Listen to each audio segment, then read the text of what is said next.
everybody. Today we're at historic Mill Creek Discovery Park in Mackinaw City. Never been here before, so let's find out what's in here. So it's time to head in, and first off, before we even get in there, we have this sign. So if you want to pause it and read it, go ahead. All right, we're in now. There's lots of taxidermy. Before we even go outside, there's this little bit of a museum here with all these things that you can read. It's this stuff. There's that dragon's cool. Dragon side plate. I like dragons. All kinds of artifacts.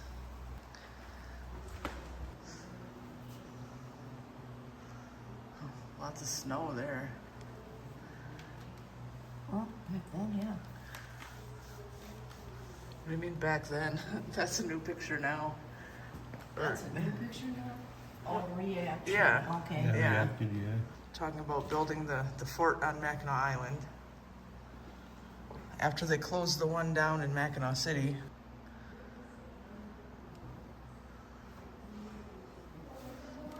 Some burned wood.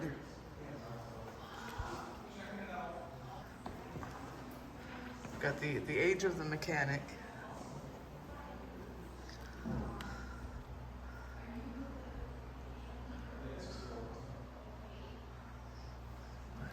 Yep.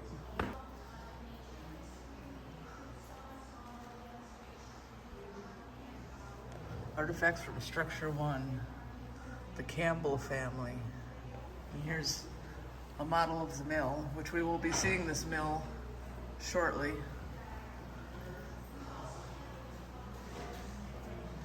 Here's some of the animals we have around here. This is not far at all from where we live, about 36 miles. So we definitely have these animals around where we live too. Michael Dousman. They're wondering if he's a traitor or not. And then here's some owls with some money and this otter. Got lots of cedar swamp. Maybe that will keep down on the mosquitoes. Here's some more. The modern forester, it says. Here's a possum and a baby skunk, a flying squirrel, birds and stuff. Okay, we watched the movie they have in there, and now we're gonna start checking things out. There's a wheel. Yeah. Nope, it doesn't turn. Looks pretty cool in here so far. We like this kind of stuff. There's a big frog and a bear. Forest Friends play area. Oh, and a dragonfly. For kids, obviously, but it's still pretty cool. Some tracks.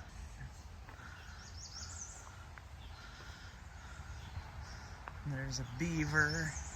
Here's some more tracks. And a slide. And they have picnic tables and stuff.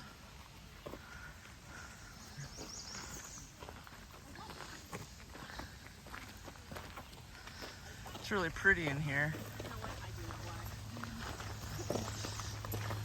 So this is the millwright's house, and you can pause that.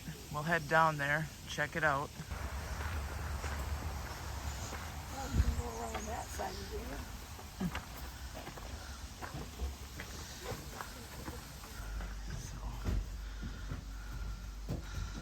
A lot of artifacts.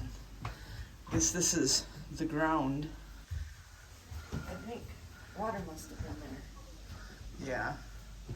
Here's a millstone, 2 millstones. And there's the sign about it. Workshop hearth ruin. So this is the original. I mean, they built a new one over top of the old one. Bunch of red berries or something out there.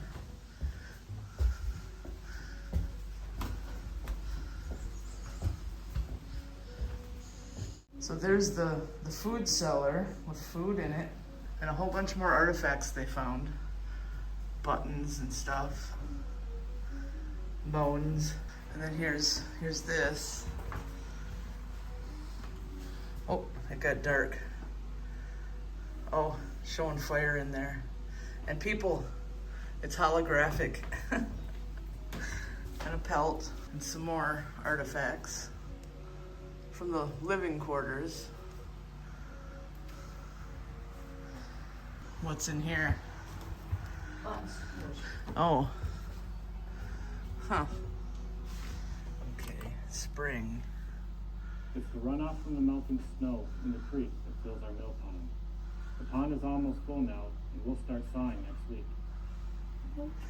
So, summer? Oh, I guess they don't change until they're done.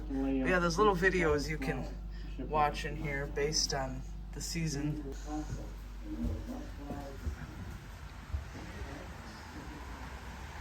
It's definitely pretty in here. Beach and meadows. Another sign for you. And then these pretty, I can't tell if those are flowers or berries. Probably can't eat them. Nice porch here. Here's the dam. There's the sign for it. And then it's right here. Pretty cool. And absolutely beautiful.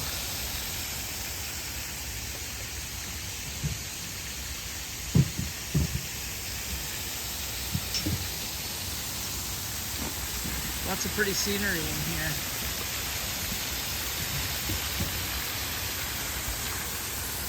We'll head down these stairs. It says the new technology. And here's the bottom part of the dam. You get a better view on there. Yeah. So here's the bottom part of the mill, which they will have a demonstration here like every half an hour, so we will catch one.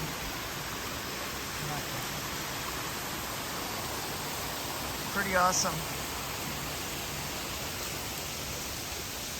Nice little stream over here on this side. And then more trails. There are apparently miles and miles and miles of walking trails in here. So we'll head across this bridge here. Here's another good view of the dam. Better view. Is where all the water goes to the mill. Coming up on everything here. Wow.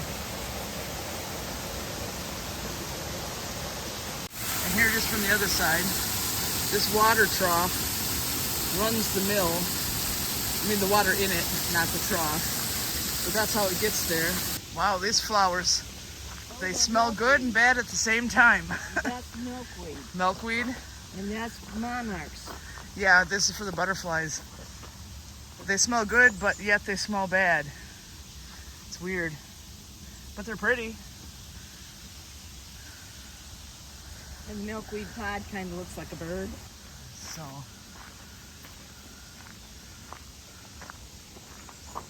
So this is where the Campbell house was. They haven't rebuilt it yet, but they said it's the fireplace. We got that all marked off. And the mill. Good morning. Hi. How you guys doing? Good. Awesome. Ever been here before? No. Awesome. We live close, and we just haven't come in here. So. Awesome. Awesome. Well, welcome to our recreation sawmill. It's fully operational, fully water powered, and here at 10:30 we'll be doing our next demonstration of it. Okay. We've got plenty of time to wander around and explore a bit. In the meantime, feel free to look around. If you have any questions for me, feel free to ask. Okay, thanks. So, yeah, no problem. All kinds of workings in here.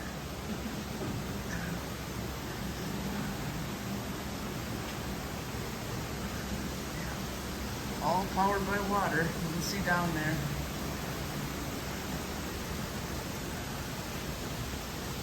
So pretty in here. And we can see under the mill from here too.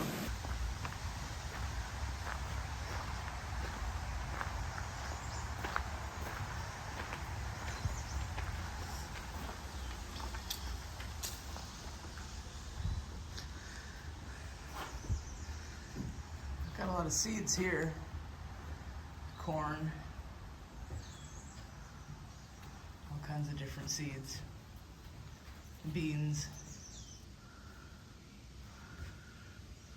And then this side has wood and tools. And there's an upper loft part all the way across both sides. So yeah, I guess this is where the, yeah, at 10:30 we need to come back here because they're gonna do the demonstration. It starts right here. So here's a map here. It says we're right there. There's a lot more to see yet. So now we're gonna head up the east ramp to Treetop, Discovery Tower, and Trailhead. It's a long way up there. Those are gonna be some good berries. Yeah. Berries. Thimbleberry. Yep, thimbleberry, this says. It says edible. They are edible, not poisonous. Whole lot of them. I wonder if they have people go in there and pick them and make anything on them. Maybe. If you can do anything with that, then you can with any of the other ones. Yeah. Looks like it'd be awful hard to get in there to try to pick them, though. Where's the room to walk? Yeah, and who knows what's underneath there. Yeah. You can't see them. Pretty thick. But I have seen in stores in this area thimbleberry jam and stuff like that. Never knew what it was. Yeah. And here are some more of these pretty red berries. We haven't found anything to say what they are yet.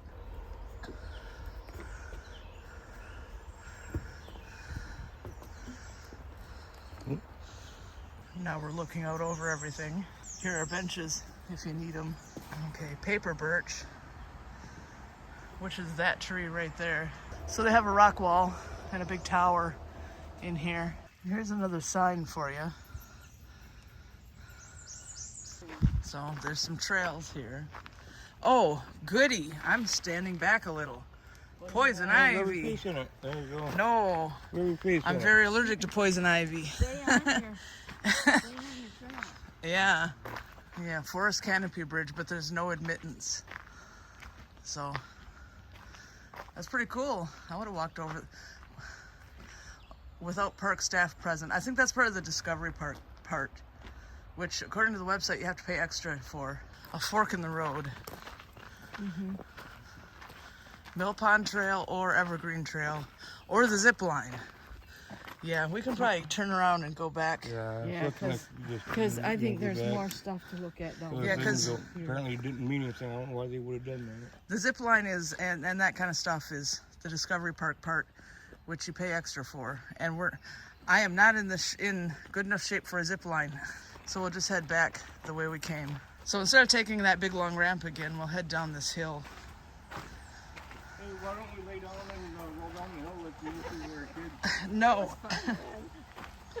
No. Yeah, this is really steep. Wow. Do that by watching those girls. Needs a hand railing. All I can do is step a little bit, a little bit, a little bit. Don't do what you did on the slippery rocks.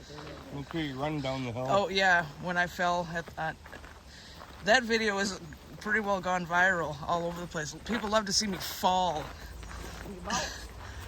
Well, if I it know. would have been me, you would have seen Porky the Pig going down. Getting the track. Almost down. Boy, if I had to walk up and down this many times, my legs would be really sore. I'd rather walk down it than up it. Yeah, up would not be good either. Well, of course, when you walk up a steep hill like this, it's good to walk back and forth on a zigzag. Well, I didn't. You know, I don't know, slight angle, you know, on a zigzag.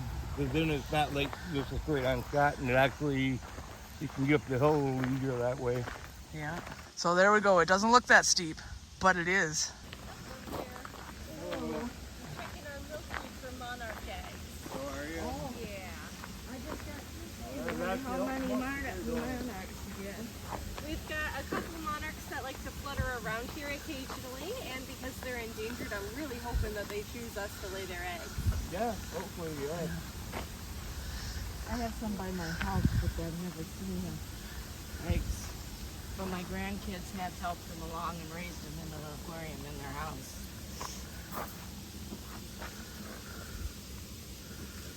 That's not it. That's dead blossoms. So you should be on the underside of the leaves. I'm not going to pick through every one of the leaves. No, that's a lot of That'd be a leaves.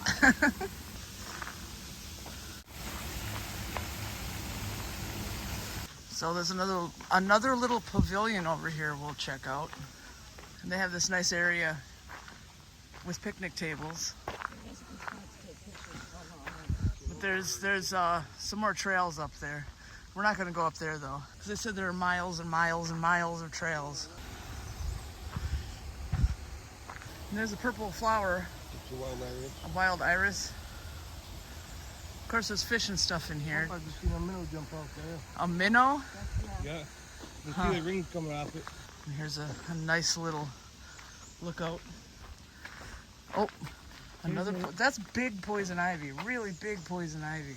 Yep, there are definitely fish out there. You can see where it came up. Oh, yep, there's another one. It's a real river, of course. It's going to have fish.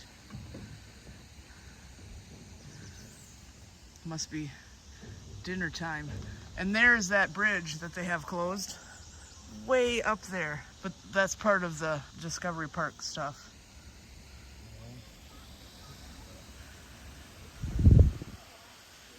Nice and peaceful. It's a little cloudy today, but that's okay. At least we're not going to get sunburned all day. And here's a sign about the amphibian life cycle. You know what to do if you want to read it. I'm sure they're around here too. Okay, well, hello everyone, and welcome to Historic Mill Creek Discovery Park. I'm the Millerite here today. My name is Travis. If you have any questions about the history of the site while you're here, please not hesitate to ask me. So we always like to start off these demonstrations by seeing if you've been to any of our other sites, specifically Colonial Michilimackinac in Mackinaw City and Fort Mackinac over on the island. Have you guys been to either or both of these sites before? Both. Yeah, Both awesome. of them. So we like to mention both of these sites here at Mill Creek because Mill Creek is very relevant to both of these forts. You see, the methods that I'll be demonstrating for you here today were actually used to build both of them. We'll start with Colonial Michilimackinac. You see, Colonial Michilimackinac actually predates the sawmill out here by many years, and that means it was built entirely by hand. In order to do this, they would need a variety of tools. The first tool they would need is the felling axe. This axe is rather heavy, weighs about 4 or 5 pounds, and it is beveled or angled on both sides to a nice sharp point, so that when I take a nice big swing, I get a nice big bite out of the tree that I'm trying to chop down or fell. So they'd start by taking their felling axes out, felling their trees, and then using horse or oxen to bring the logs to a saw pit site like this one here. Once here, we need to get the logs up off the ground, because if I take my axe and I swing down like so and dig into the dirt, I risk chipping my blade, or if I hit a rock underground like that one there, I could break it all together, and that's a lot of repairs I do not want to do.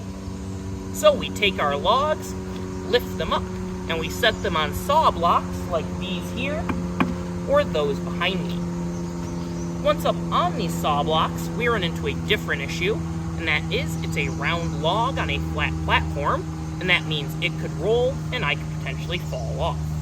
I don't really want that, so I need to make sure the log is nice and secure using this tool right here. This is a log dog, and it might resemble a certain office supply you're familiar with. Any guess? Staple. Exactly, it's a giant staple. So we take one end and pound it into the saw block, and the other into the log we're working on, and we've effectively stapled the two pieces of wood together, creating a safe and secure working platform. I've already done that on this log here and here.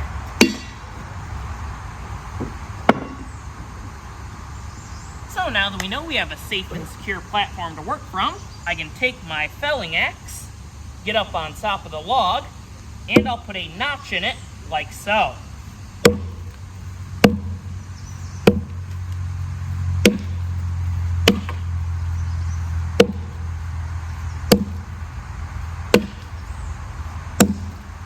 There we go.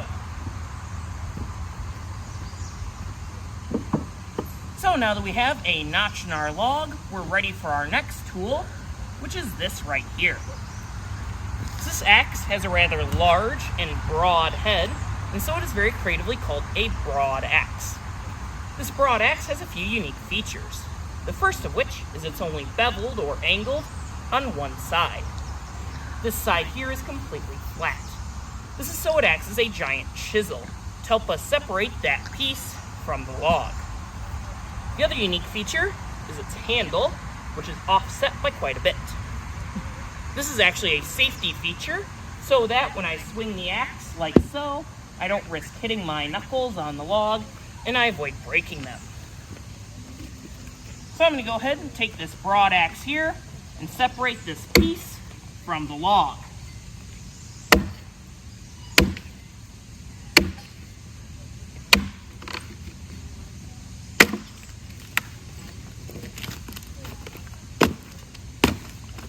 Like so. To do this process down the entire length of the log and on all four sides, and you're left with a beam like this one here. This is a process known as hewing. So once you hew your logs into beams, you have a great basis for the support structure of a building. However, you need more than just beams to build a house. You also need boards. And that's where the pit saw comes in. As the name implies, the saw is usually put in a pit dug into the ground. However, here we like to have it up on this platform so you can better see how it works. The pit saw also has a unique feature, and that's that all the teeth of the blade are pointing downwards. This means the saw only cuts when the pit man down here pulls down on the saw. Thus, the pit man is doing most of the work. The tiller man up on top exists to guide the cut to make sure you get a nice straight board. Now, being the pit man is not a fun job. You're down in a hot pit, sweating all day, getting covered in sawdust. So if you've ever heard the expression, "this is the pits," this might be where it originates from. So with that being said, does anyone want to give it a try? Any volunteers? Yeah, head on up.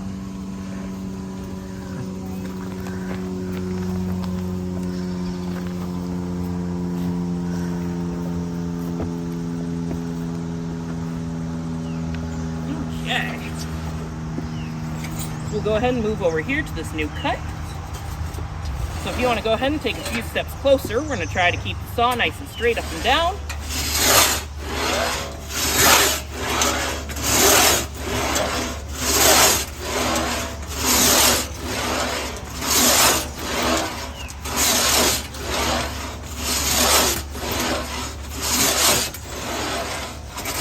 Three more. 3, 2, 1. Good job. Yep.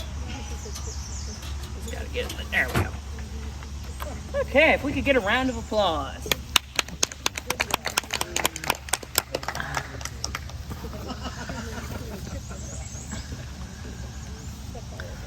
So a good two-man team running the saw could be expected to cut between 10 and 15 boards in a 12-hour day. At that rate, it would take over a week just to get enough lumber to build that workshop. It's a rather slow and labor-intensive process. So are there any questions before we head on over to the sawmill? Nope. No question. Okay. Let's head on over to the mill. Okay. So, welcome to our recreation sawmill. This sawmill here is based on what would have most likely been out here on this site, though unfortunately we don't know exactly what the original mill here looked like because any archaeological remains of it were destroyed by limestone quarrying, which was done out here in the early 1900s. However, we did have a few clues to help us rebuild this mill. The first of which was a book called The Young Millwright, which was easily available during the time period the sawmill was being built, and it contained detailed instructions and schematics on how to build a mill like this one here. The other hint we had was the dam over there, because there were remains of it. So we knew exactly where the dam was, and that helped us to pinpoint roughly where the mill would have stood, down to around 10 feet of where it most likely was. So while we may not know exactly what the original mill here looked like, this is a very well-educated guess. The original mill at Mill Creek was built to supply lumber to Mackinac Island. You see, during the Revolutionary War, the commander of Colonial Michilimackinac, Lieutenant Governor Patrick Sinclair, decided that that fort was not well defensible enough, so he wanted to take it and move it over to Mackinac Island, which is exactly what they did in the winter of 1779 to 1780. They tore down all the buildings they could, moved them over the ice to Mackinac Island, and they burned down any structure they could not take with them. Over on the island, they built Fort Mackinac up on the more defensible limestone bluffs, and they built a town down on the coast below. As the town grew and the fort became in need of repair, the demand for lumber increased to a point where it could not be met by cutting it by hand. And that's where a man by the name of Robert Campbell came in. Campbell was a Scottish immigrant who lived in this area for many years, and he came to this creek, the only one in the area with enough water flow to power a sawmill. And he built his here in the 1790s, and it would be in operation for roughly the next 50 years until 1843. This sawmill here is a rather complex machine, so I like to simplify it down a little bit to start with. It helps to think of this mill as a giant motor that is powered by the giant battery that is the mill pond over there. So they came out here, built the dam in order to build up that giant water battery to power this mill, and what connects the two is the sluiceway. The sluiceway allows water from the mill pond to flow down and into the crib beneath the floor right there. This crib is over 10 feet tall and holds 1,800 gallons of water, and once it fills up, I'll spin this wheel here, which opens up a gate in the crib, allowing all that water to fall onto the flutter wheel. The flutter wheel will spin, which will push a pitman's arm up and down. This arm is connected to the bottom of this carriage, so when it moves up and down, it moves our saw blade, and it means we're ready to start cutting. However, this blade is stationary, so we need a way to move the log into it. And that's what these beams right here are for. So when this carriage here moves up and down, it moves this beam here, like so, which causes this beam here, which is rounded on both ends, to act like an axle and rotate a bit, which moves this little arm here like a pendulum on a clock, which pushes this arm here forwards and backwards. So while this arm is in motion, I use this lever here to lower that arm onto the metal teeth of the rag wheel, and it will push those metal teeth and spin the rag wheel, which spins this big wooden axle. This big wooden axle has grooves on it, the wooden teeth on the bottom of the carriage fit into, so as it rotates, it moves our carriage forward and into our saw. We also need a way to move this carriage back. So when I want to go ahead and do that, I'll start by pulling back this lever here so our carriage stops moving forward. Then I'll spin this wheel here again to close the gate in the crib so our saw blade stops moving up and down. Then I'll use this lever here to engage what is known as a lantern gear down there with the wooden teeth on the side of the rag wheel. And then finally, with the lantern gear engaged, I'll use this lever here to send water from the sluiceway down a secondary chute to the tub wheel. The tub wheel is connected to the lantern gear, so when it spins our lantern gear, which spins our rag wheel in the opposite direction from before, thus backing up our carriage and allowing us to start a new cut if we need to. So now that we theoretically know how this mill works, let's go ahead and see it in action. So the first step to running our sawmill is to press the magic button back here that Robert Campbell wished he had to raise the gate to the sluiceway. Now as you can hear, water is rushing down the sluiceway and into the crib. Once the crib fills with water, that water will then overflow, and that will be our cue to start the mill. So if we go ahead and listen carefully, we'll be able to hear that here in a few seconds. Right there. So that means our crib is full of water and we're ready to run the mill.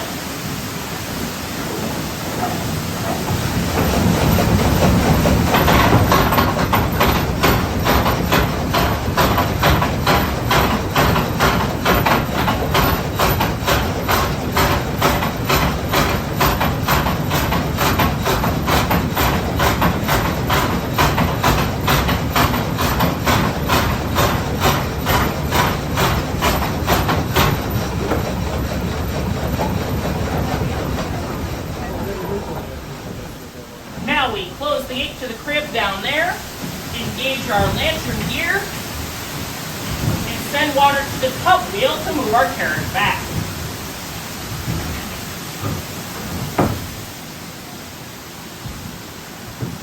In a 12-hour day, the sawmill here could cut over 120 boards, making it roughly 10 times faster than cutting it by hand. So are there any questions before we move on to the final part of our demonstration? How often do they have to replace that wheel? That wheel, the red? So this wheel is perfectly fine. We've never had to replace it. The big exception is actually the flutter wheel directly beneath me that's absorbing all the water. That one we've had to replace about 4 times in the 40 years we've been running this mill. So about every 10 years. Yep. Though it's also kind of not true because the first one we had to replace within a year because it was not designed right, and so I've heard it would occasionally send the fins flying towards the observation deck. They didn't like that. So, yep. So not quite every 10 years, a little over 10 years because that one's an outlier. It got changed within the first year. Okay. So is this basically a one-person job, or was there 2 people back then, not now, Yes. working this? So one person can run this part of the mill just fine, but in order to, from my experience, in order to fully run this mill, you probably want around 4 to 6 people in order to help you move the logs around and reset them. That's what takes by far the most work. So, if one person can run this just fine, but you need a lot of people around here to help move logs and stuff. So, yeah. How did they open this gate before? So over there you'll notice a rope that's tied to our sluice gate. I would have to run over there, pull the rope up, tie it off, run back here, give the demonstration, run back. So it just saves us a lot of trips back and forth, which they wouldn't have cared about back in the day because they'd go open the gate at the beginning of the day, run the mill as long as they wanted to, then go and close it. So yeah, for them it wouldn't matter. For us it does, since we'd have to make a lot of extra trips. Okay, so now for the final part of our demonstration, what happens in here is only half the story. The other half is what happens on the outside. So I invite you guys to exit the mill, cross the bridge, and head on over to the observation deck, and I'll run the mill again so you can see what it looks like from out there. Okay, so directly beneath me is the flutter wheel. That is the main power of the mill. It's connected to the pit man's arm, and that arm, up and down, that's what moves our saw blade, then moves our log. This wheel over here that's spinning is the tub wheel. And when I send water to it, it will spin even faster. And the tub wheel is what moves our carriage back. So without further ado, I'll go ahead and demonstrate both.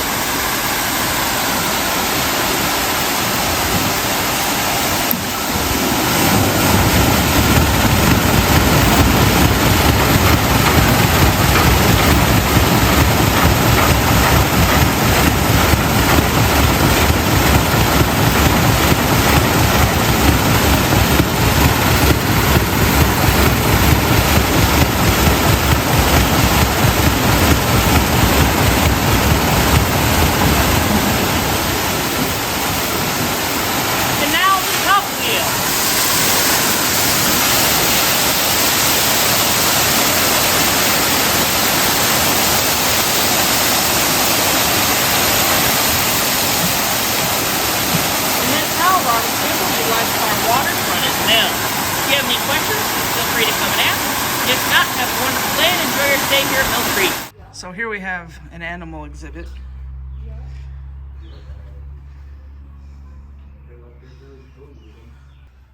Pictures kids did. Oh yeah, here's the stuff for kids to do stuff. Kind of gave up on it because it's a lot of work. Yeah, I don't know a whole lot about actually taming or taxidermy, but we do have one of our naturalists who Snakes. has been Lots of books. Yeah. just about like taxidermy Oh, okay. and things like that. Oh, yeah, for sure. I know I'd like to learn how to do brain taming. So that is historic Mill Creek Discovery Park. We hope you enjoyed the video. We definitely liked it. That mill demonstration was really cool. So we're going to go ahead and say goodnight, and we hope you enjoyed the video, and thank you so much for subscribing because we couldn't do any of this without you. Say goodnight. Say good morning. Say good afternoon. Okay. And we'll see you next time.